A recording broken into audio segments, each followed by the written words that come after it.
In 1654, the First Anglo-Dutch War had just been concluded, with the Dutch avoiding a harsh peace, due in part to Oliver Cromwell's leniency and concerns about a prolonged war, along with significant damage to the English maritime economy. 6 years later, following Cromwell's death and a period of political instability, King Charles II reclaimed his throne. That same year, the English trading company, the Royal African Company, was established to trade along the West African coast. His pressing need for financial resources to establish a government free from reliance on Parliament led him to entertain the idea of acquiring such funds through a conflict with the United Netherlands. Charles's ambition garnered support from the company, which had a vested interest in undermining Dutch competition. The year 1665 saw the eruption of hostilities, marking the commencement of open warfare. In June 1665, the inaugural clash of opposing fleets occurred near Lowestoft. The English, under the command of the Earl of Sandwich, vanquished the Dutch fleet. They were compelled to retreat to their harbours, thereby granting the English fleet mastery over vital trade routes in the North Sea and the English Channel. With the English fleet tirelessly scouring the sea for Dutch convoys, the Dutch had gathered a fleet of merchant ships with valuable cargoes in the neutral port of Bergen, Norway, under the assumption of Danish King Frederick III's impartiality in the conflict. However, Danish-Dutch relations were marked by underlying tensions, despite numerous treaties between the Dutch Republic and Denmark. The Dutch Republic's monopoly on East India and Africa trade also acted as a hindrance to the growth of Danish commerce. Furthermore, the once solid Dutch support for Denmark during the tumultuous Second Northern War had steadily eroded the bonds between the two nations. The Dutch convoy, comprising substantial trading vessels of the Dutch East India Company, was a vital lifeline for European trade. The company dispatched these convoys twice a year, and anticipating the looming spectre of war, they entrusted the command to the seasoned and battle-hardened officer Pieter de Bitter. Laden with cargo of unprecedented proportions, the convoy's worth exceeded 11 million guilders, a sum greater than the annual budget of the Danish king. Taking all this into account, King Frederick secretly proposed to allow an English attack on the Dutch treasures in Bergen Bay, on the condition that he would receive half of the loot. King Charles agreed to Frederick's proposed arrangement, and an English squadron led by Sir Thomas Tedderman was sent to seize the Dutch merchant vessels. Nevertheless, King Frederick found himself torn between allegiance to the Netherlands and his burgeoning alignment with England. He harboured the belief that he could maintain a semblance of neutrality while still reaping the benefits of Dutch goods in exchange for his non-intervention. Accordingly, he issued instructions to Danish governors, urging them not to actively participate in actions against Dutch vessels, but, crucially, not to oppose English endeavours either. Danish involvement, he asserted, should be limited to diplomatic protests. The port of Bergen found its home within Vågen, a bay extending from northwest to southeast. This inlet's entrance measured less than 500 metres in width, with a depth spanning approximately 1 kilometre. Guarding the bay's eastern shore stood the formidable Danish fortress Bergenhus, while forts and coastal batteries dotted the western shore. The port's commander fell to Claus von Ahlefeldt, a decisive and battle-hardened senior officer, having served in half a dozen wars, including the 30 Years' War and 2 Dano-Swedish wars. When Rear Admiral Tedderman arrived in Bergen on the afternoon of August 11th, strong southern storms had driven 7 of his ships away. Consequently, he had only 15 warships and 2 fireships available for the meeting with the Dutch merchant convoy. Upon the English squadron's arrival, Vågen played host to roughly 50 Dutch merchant vessels, among which nestled the convoy of the Dutch East India Company. This convoy comprised 10 imposing ships, each boasting an armament of around 60 cannons. As the English squadron appeared near the bay, General Ahlefeldt had not yet received orders from his king to refrain from serious resistance. a Danish official boarded HMS Revenge, the English flagship, and declared that entering a Danish port with more than 5 warships constituted a hostile act. He vehemently rejected the request to enter the bay and attack the Dutch merchant ships. Ahlefeldt remained committed to upholding Danish neutrality and demanded that the English ships leave the bay.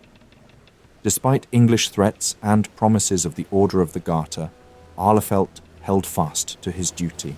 In the end, Tiedemann disregarded Ahlefeldt's refusal and anchored his ships at the bay's entrance. The arrival of the English fleet was marred by mishaps, including collisions between ships as the English ship's failure to salute the Danish flag escalated tensions. Ahlefeldt responded by firing shots at the impolite English sailors, leading to further confrontation. In Bergen's harbour, there was a flurry of activity as never before seen. The arrival of the English and their noisy preparations for battle caused a great commotion both on the Dutch ships and among the peaceful residents of Bergen. Clearly, the English were shifting their cannons to the port side, raising red flags and making loud music with trumpets and drums in an attempt to intimidate. Commander de Bitter quickly went ashore to secure Danish cooperation in case of an attack. Once assured by Ahlefeldt of Danish support, he hastened to take all possible defensive measures. 8 well-armed ships were arranged in a crescent formation, with their starboard sides facing the enemy. De Bitter arranged the 6 largest ships in a line at Vågen's exit, with the Brederode positioned furthest west, followed by the Gulden Phoenix, Wapen van Hoorn, Jonge Prince, his flagship, the Volkeren and the Katarina in the center. Anchored at the eastern extremity of this line, just before Bergenhus, was the Slot Hoeningen. With available space exhausted, the Rosandazon and 3 other smaller East India vessels took their places as reserves in the second line. Meanwhile, the remaining merchant ships, despite their numerous cannons, held less sway in battle. Their crews, commanded by Jacob Berkhorst, disembarked and trained their artillery on the English ships from the shore. Dutch gun crews were also dispatched to Bergenhus and other Danish forts to reinforce their garrisons. De Bitter, once everything was in motion, visited the ships to boost the crew's morale.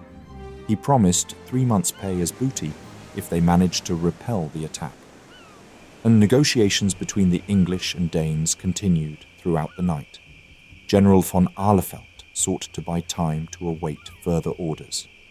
He assured the English of his cooperation, but stipulated that the attack should only proceed with 6 ships on August 16th. Rear Admiral Tiedemann strongly rejected this condition, as it would give the Dutch more time to prepare, and a Dutch war fleet could arrive off Bergen. Although General Ahlefeldt ultimately requested only a 2-day delay, the negotiations were inconclusive and broke down at dawn. The English squadron then prepared for the attack. Tiedemann meticulously readied his fleet for the impending battle shortly after the sun's first rays pierced the horizon. He strategically positioned his vessels, including the Prudent Mary, Breda, Foresight, Bendish, Happy Return, Sapphire, and Pembroke, forming a closely knit line stretching from east to west, with the ships almost touching each other. Sensing the uncertainty surrounding the Danish response, he stationed his remaining ships in front of Danish coastal forts. On the eastern coast, the Norwich faced a Dutch battery situated north of Bergenhus. Adjacent to it were the Golden Lion and Society, confronting the Danish Sverreborg battery perched on the hill north of the fortress, along with another Danish fort further to the north. Along the western shore, the Guernsey, Revenge, Coast Frigate, and Guinea aligned themselves in a north-south formation in front of the Danish fortress Nornes, asserting their dominance over the bay's entrance from elevated terrain. Completing the defensive cordon, the Martingale stood sentinel over the fortress from the sea. As the clock struck 6, Rear Admiral Tiedemann issued the command to unleash a torrent of cannon fire upon the Dutch vessels. A single shot was fired from one of the English ships, followed by a deafening barrage of more than 400 heavy cannon shots. A Dutch officer noted the ships fired scrap iron cudgels, bolts, and large bullets towards our ships, creating a terrifying cacophony that seemed like the end of the world. To everyone's astonishment, the effect was minimal. Concerned about hitting the houses behind the ships, the English had taken too short a distance, and most of their shots fell into the water. Only a few Dutch sailors lost their lives during this initial onslaught.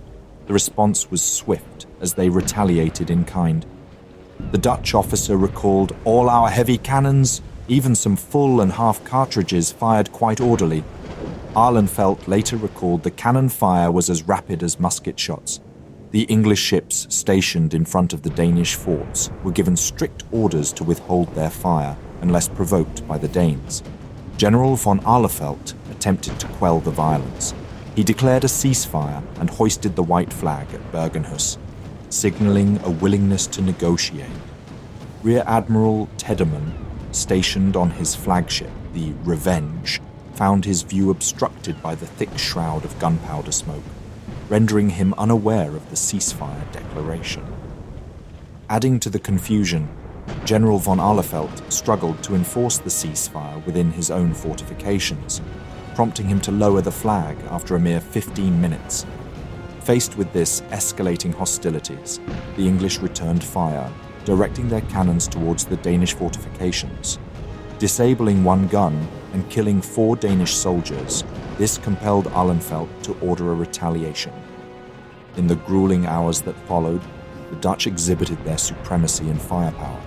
Their ships, lined up in formidable formation, were armed with an impressive arsenal of nearly 50 to 60 cannons, while the English counterparts facing them had only one ship boasting more than 46 cannons.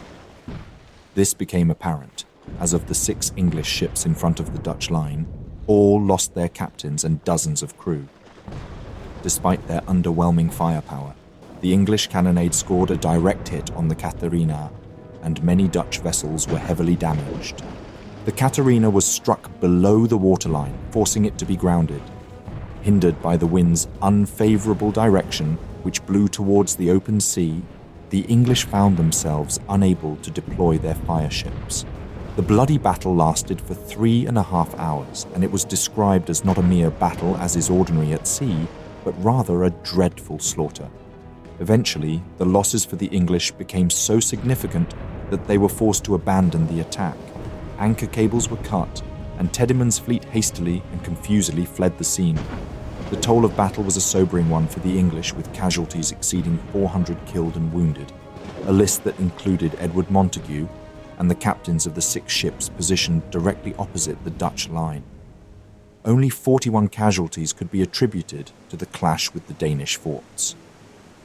In stark contrast, the Dutch suffered significantly fewer losses, with just 99 killed and wounded. On the Danish side, losses remained relatively minimal, with 7 killed and 26 wounded. In the wake of their withdrawal, the English fleet sought refuge in a nearby fjord, licking their wounds and preparing for another assault. A second attack by the English did not materialize. On August 17th, Ahlenfeldt received secret orders from his king and, under the promise of a more favorable attitude, attempted to communicate with Tiedemann. But Tiedemann showed no intention of risking his ships again. After the battle, the Dutch merchant ships remained in Bergen for 3 more weeks. On August the 29th, a Dutch naval fleet of 90 vessels, under the command of Michiel de Ruyter, appeared on the coast. On September 2nd, around 75 ships left the bay to complete the final leg of their homeward journey. However, adverse weather conditions intervened. Heavy storms persisted for days, scattering the fleet. Many ships sought shelter in Norwegian ports and the Sound, while some ran aground near the Wadden Islands. Others, including 2 of the wealthiest East Indian return ships, fell into English hands. The majority of ships safely arrived in Dutch ports, and for his efforts, Peter de Bitter was appointed as General Equipment Master of the East Indies. Thank you very much for watching this video. Please leave a like, it really helps out the channel. If there is a topic, battle or person you would like to know more about, let me know your thoughts in a comment.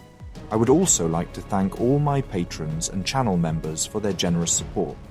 If you enjoy House of History and you want to support my work, consider joining me on Patreon. For just $1 per month, you will already gain early access to all my videos without any in-video advertisements. Don't forget to subscribe. See you next time.